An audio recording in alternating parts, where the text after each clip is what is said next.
मुफ्ती साहब के YouTube channels को सब्सक्राइब कीजिए और इनके ताज़ा बयानात के जरिए अपनी इल्मी, इस्लाही और फिक्री आबियारी करते रहिए। लेकिन हमारे मुआशरे में सबसे ज्यादा जुल्म वरासत की तकसीम औरत के साथ होता है।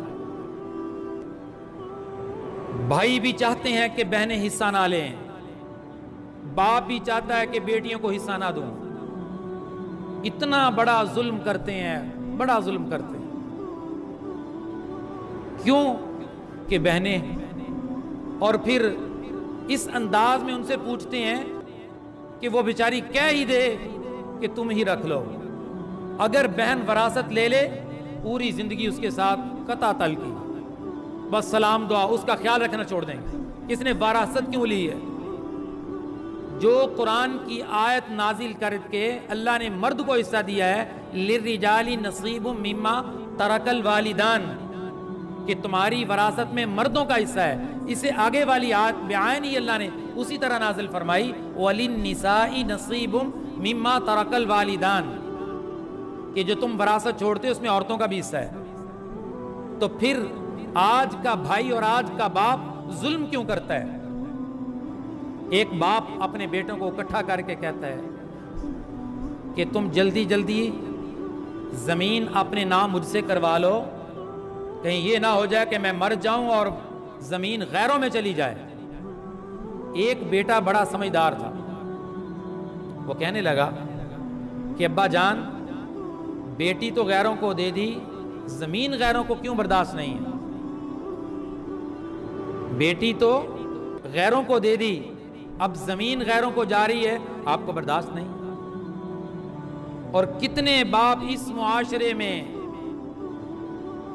हमारी आंखों के सामने हैं जिन्होंने ये जुल्म और बर्बरियत की है कि सारी जायदाद बेटियों के मुतालबे के बावजूद, बेटियों ने अपने हक का मुतालबा किया, इसके बावजूद सारी जायदाद अपने बेटों के नाम करके जा रहे हैं और चले गए दुनिया से, और अपनी कब्र को जहन्नम का घड़ा बना गए।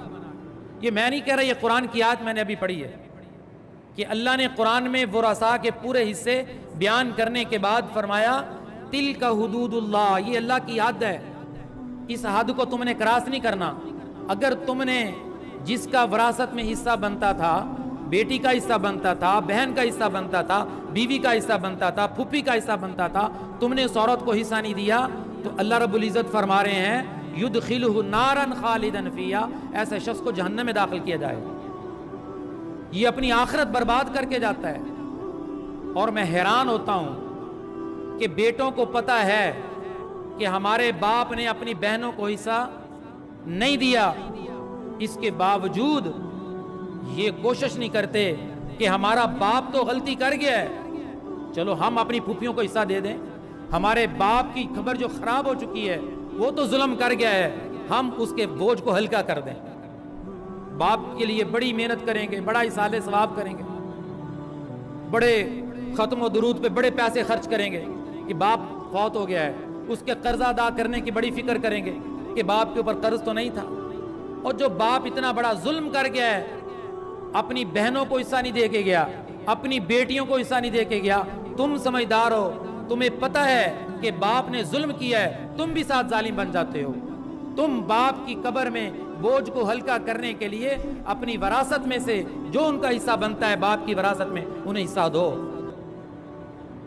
मसला है कि एक आदमी कोई चीज हराम की तुम्हारे पास लेके आता है, मोबाइल चोरी करके लाता है मिसाल के तौर पर, तुम्हें पता है कि ये चोरी करके लाया, यकीन है, तो तुम्हारे लिए उस मोबाइल का खरीदना जायज नहीं है।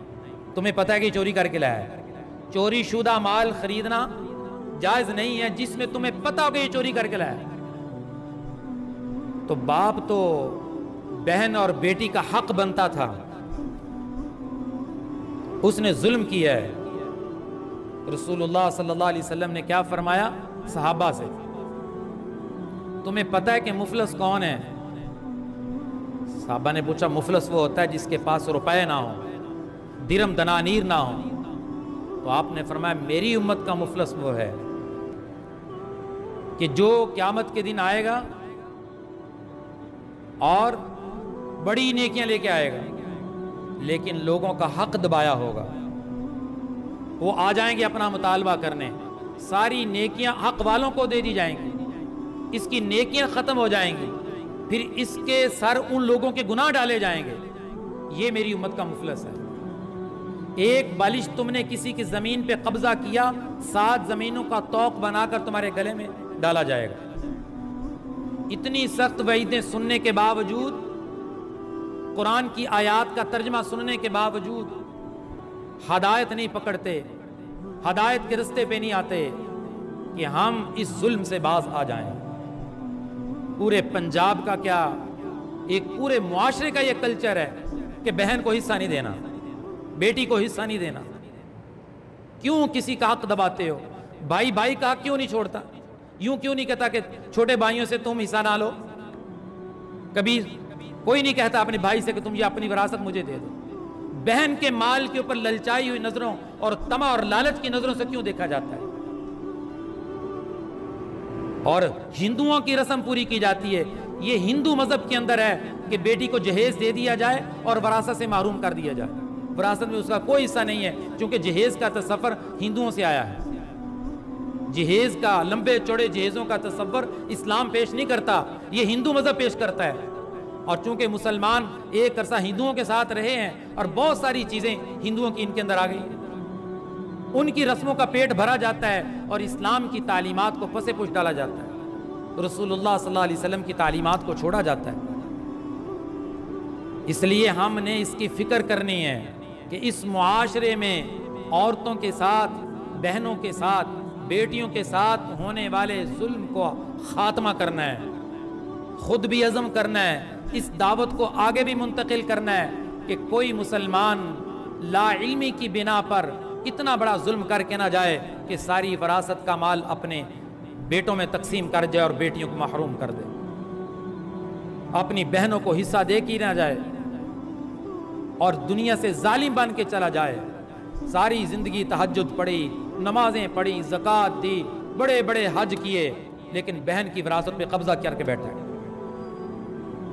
پوری دینداری کا لیول موجود ہے، بہنیں چیخ رہی ہیں، چلا رہی ہیں کہ ہمارا بھائی ہماری وراثت نہیں دیتا، سانپ بن کے بیٹھا ہوا ہے۔ یہ کتنا بڑا ظلم ہے۔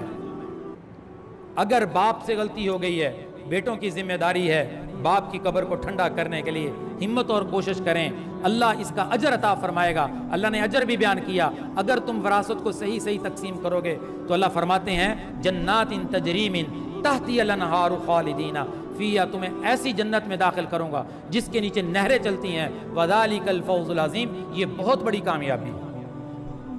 اللہ تعالی ہمیں ان وراثت کے مسائل کو سیکھ کر اس پر عمل کرنے کی توفیق عطا فرمائے۔ رسول اللہ صلی اللہ علیہ وسلم نے فرمایا وراثت کا علم اٹھ جانے سے پہلے پہلے، علم کے اٹھا جانے سے پہلے پہلے تم فرائض اور وراثت کا علم سیکھ لو۔ صحابہ فرماتے جیسے ہم قرآن سیکھتے تھے ایسے ہم وراثت کے مسائل بھی سیکھتے تھے، لیکن آج مسلمان اچھے بھلے دیندار کو وراثت کے بنیادی مسائل کا نہیں پتہ، وراثت کے بنیادی مسائل سے واقف نہیں ہے۔ اللہ تعالیٰ مسلمانوں کو ہدایت نصیب فرمائے اور اللہ اس ظلم سے نجات نصیب فرمائے۔ وآخر دعوانا الحمدللہ۔ مفتی صاحب کے YouTube چینلز کو سبسکرائب کیجئے اور ان کے تازہ بیانات کے ذریعے اپنی علمی، اصلاحی